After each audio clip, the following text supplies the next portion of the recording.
Estamos atrasados 50 anos em cultura. Chafurdados ainda em pleno parnasianismo. Foi exatamente isso que eu, Oswald de Andrade, disse quando voltei da Europa em 1912.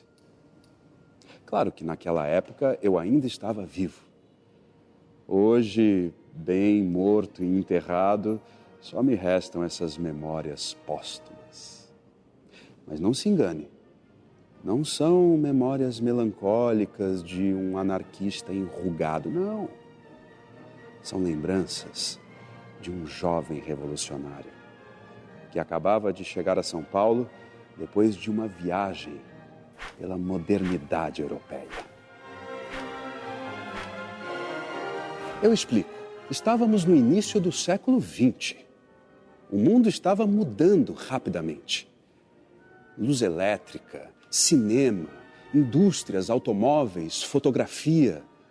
Na Europa, as cidades fervilhavam e as artes acompanhavam essas mudanças. O movimento futurista, por exemplo, valorizava a máquina, a velocidade, a energia. Fora com o passado. Essa era a vanguarda europeia.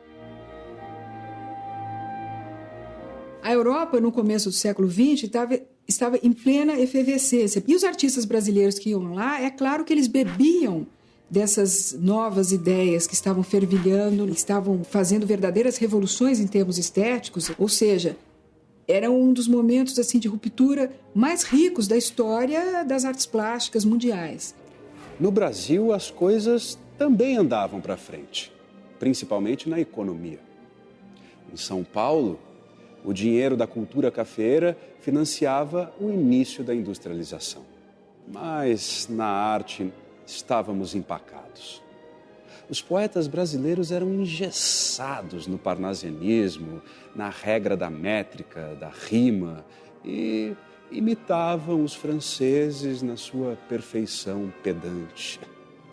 Porque a beleza, gêmea da verdade, arte pura, inimiga do artifício, é a graça e a força da simplicidade. Bah! Horrível! Tudo muito distante do que estava acontecendo na Europa. Por isso que eu disse que estávamos chafurdados no parnasianismo.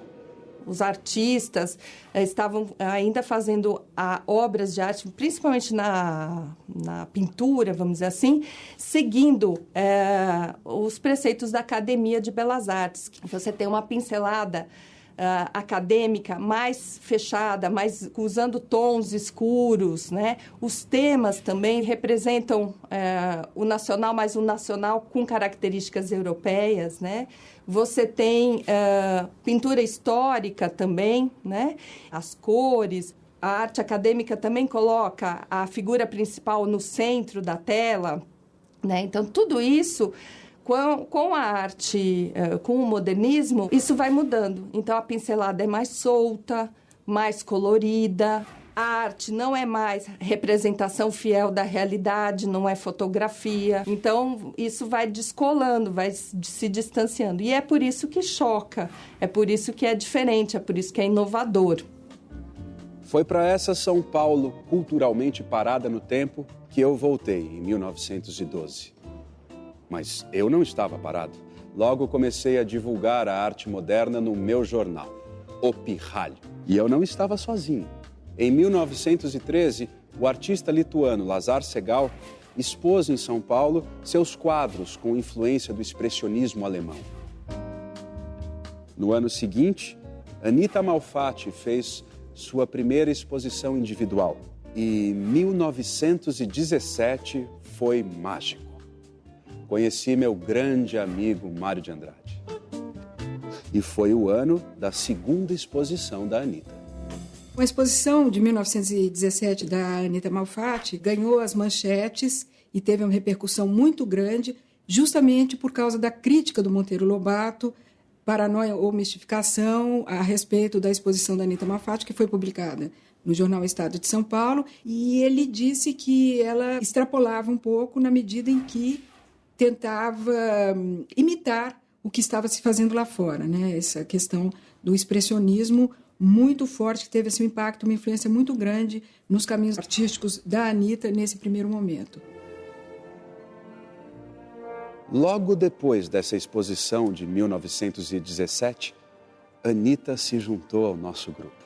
Eu, Mário, Menotti Del Picchia, Guilherme de Almeida, nos encontrávamos como quem planeja uma revolução. Queríamos romper com o passado, ser modernos, mas não europeus. Queríamos ser brasileiros. Queríamos a cozinha, o vatapá, o ouro e a dança. Então, em 1922, alugamos o Teatro Municipal de São Paulo por uma semana e mostramos a arte como falamos, como somos. Foi a Semana de Arte Moderna. O Mário, sempre brincalhão, escreveu assim numa carta para o Menotti: nossos livros serão comprados, ganharemos dinheiro, seremos lindíssimos, insultadíssimos. Não ficamos lindos, mas fomos bem insultados. Porque as pessoas não entenderam nossa arte. Na verdade, a maioria nem considerou que o que fazíamos era arte.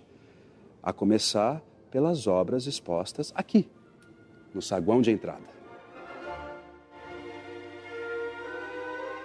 Essa exposição contava com cerca de 100 obras, entre pinturas, esculturas e maquetes e desenhos de arquitetura. Um dos maiores escultores ali presentes foi o Victor Brecheret, com 12 bronzes, sendo que um deles, em especial, Cristo de Trancinhas, causou um grande escândalo entre o público católico. Anitta Malfatti foi a grande estrela da Semana de 22, porque nesse universo de 100 obras ela entrava com 20 quadros, sendo que deles o Homem Amarelo foi muito criticado. Depois teve de Cavalcante, Vicente do Rego Monteiro, William Aberg, que era outro escultor muito incensado pelo Mário de Andrade, e o Gorges Psiberel. Isso tudo foi aqui, no saguão de entrada. Durante as noites lá dentro, música, dança, palestras, literatura, poesia e mais incompreensão por parte do público. Ou seja, mais vaias. Na Semana de 22, o grande nome ali foi o do Villa-Lobos. Além de apresentar obras que causaram um certo desconforto naquele público conservador, ele teve ainda a ousadia de chegar no palco de chinelos. Um dos pés ele estava calçando chinelos porque ele estava atravessando, enfrentando uma crise de gota.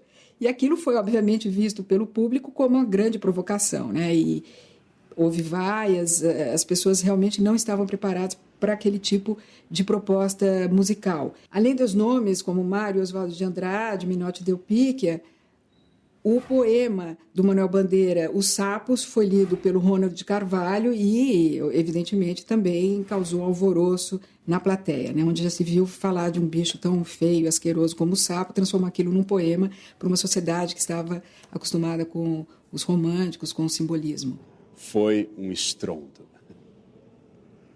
Enfunando os papos, saem da penumbra aos pulos os sapos. A luz os deslumbra. Em ronco que a terra berra o sapo-boi. Meu pai foi à guerra. Não foi, foi, não foi. A Semana de Arte Moderna, embora tenha surgido de uma forma absolutamente espontânea, sem grandes planejamentos, ela foi o ato inicial do que se transformaria depois no modernismo. Tanto que nem essa expressão modernismo existia à época. Eles eram chamados de os novos ou os futuristas. Foi a primeira vez na história de São Paulo, e acho que mesmo do Brasil, em que você reuniu num só festival tantas expressões artísticas. Depois da semana, naquele mesmo ano, eu, o Mário, o Menotti e mais outros modernistas lançamos a revista Claxon, que quer dizer buzina, uma coisa que incomoda. A revista foi pioneira de várias maneiras, até na publicidade, com esse anúncio do Guilherme de Almeida. Também em 1922, Anitta nos apresentou Tarsila do Amaral, que não participou da semana no Municipal porque estava em Paris. Viajamos pelas cidades históricas de Minas Gerais e então eu redescobri meu país. Foi depois disso que lancei o Manifesto da Poesia Pau-Brasil, pela poesia de exportação. Nada de usar modelos importados. As cores fortes e vivas de Minas Gerais também influenciaram a obra de Tarsila. E então, em janeiro de 1928, ela pintou um presente de aniversário para mim, o Abaporu. Era o início do movimento antropofágico. O movimento antropofágico, ele vinha trazer como sugestão a deglutição do elemento estrangeiro. O que significa isso? Significa você digerir todas aquelas contribuições e influências norte-americanas e europeias, fundi-las com os aspectos e com as contribuições da cultura ameríndia e dos afrodescendentes, transformando-a num produto autenticamente brasileiro, num produto nacional, num produto de exportação. Essa proposta seria sistematizada na Revista de Antropofagia, que durou de maio de 28 a 29, chegando a tirar 10 números. Ouvi dizer que, ainda hoje, a Semana de Arte Moderna de 1922 divide opiniões. Não sei. O que eu sei é que até a década de 1960 foram muitas revoluções. Na pintura, Ismael Neri e Di Cavalcanti. Na literatura, Mário de Andrade criou o anti-herói Macunaíma, que virou até filme. Na arquitetura, Gregóry Warszawski projetou e construiu uma casa com características modernistas, funcional e limpa de ornamentos. E mesmo depois dos anos 60, nossas ideias influenciaram muita gente. Daqui do além eu ouço as músicas que Caetano Veloso fez durante o tropicalismo, movimento musical influenciado pela minha obra. E o Zé Celso, então, pegou a minha peça de teatro, O Rei da Vela, e transformou num escândalo que incomodou muita gente, bem do jeito que eu teria gostado.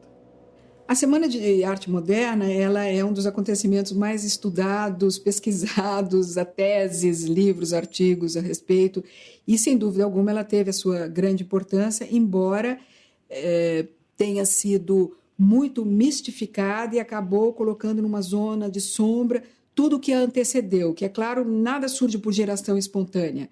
Havia uma série de outros autores, Lima Barreto, o próprio Monteiro Lobato, que já vinham rompendo com aqueles padrões estéticos esclerosados do período. Então, ela tem essa importância até os dias de hoje por causa do legado dela. E por mostrar que um bando de jovem ali, cheio de ideias na cabeça e sem dinheiro no bolso, conseguiram conquistar essa burguesia do café aqui em São Paulo, que alugou o Teatro Municipal por uma verdadeira fortuna na época, para mostrar para o mundo que havia uma nova proposta artística, literária, enfim, as coisas estavam em ebulição no Brasil e, sobretudo, em São Paulo.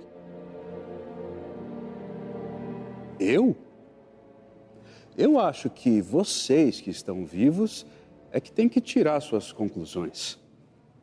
Agora, o que eu sinto é que nós, os modernistas, fizemos mais do que Cabral. Nós redescobrimos o Brasil. Desse jeito que eu escrevi. O Zé Pereira chegou de caravela e perguntou para o Guarani da Mata Virgem: sois cristão? Não. Sou bravo, sou forte, sou filho da morte. Teteretetê, quis aquecer. Lá longe, a onça resmungava.